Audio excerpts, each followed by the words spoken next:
ولا تموتن الا وانتم مسلمون، اور تمہیں موت نہ آئے مگر یہ کہ تم مسلمان ہو. یعنی ساری زندگی تقوی پر قائم رہو، استقامت اختیار کرو تاکہ مرتے وقت بھی تم اللہ کے فرما بردار ہو. تو گویا دوسرے لفظوں میں پھر تقوی کیا ہوا؟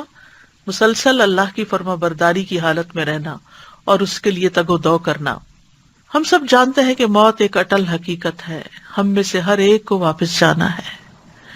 کل نفس ذائقۃ الموت، ہر شخص کو موت کا مزہ چکھنا ہے، لہذا اس کی تیاری بہت ضروری ہے.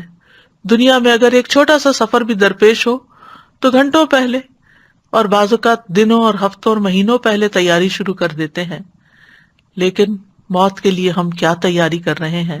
ہم سب کو سوچنا چاہیے کہ آگے کے لیے کیا سامان جمع کیا ہے، کیونکہ جب ہم اللہ کی طرف لوٹ کر جائیں گے تو وہاں یا جنت ہے یا جہنم ہے، اور وہ ایسی جگہ ہے جہاں سے آگے کوئی جگہ نہیں، وہاں سے کوئی واپسی بھی نہیں اور اس کے بعد کہیں اور بھی نہیں جانا. وہ ایسی ہمیشگی ہے جس میں موت نہیں آئے گی. وہاں ایسے جسم ہوں گے جو مریں گے نہیں. لہذا اس وقت کے لیے تیاری کرنی چاہیے، اور اس کے لیے اپنی منزل کا تعین ہونا بہت ضروری ہے زندگی میں، اور اس کے لیے تیاری بھی کرنی چاہیے. موت کے لیے تیاری کرنے والا دراصل عقل مند انسان ہے. تو یاد رکھیے یہ زندگی بڑی قیمتی ہے.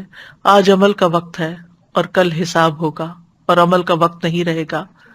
لہذا عمل کے وقت میں ہمیں عمل کرتے رہنے کی ضرورت ہے.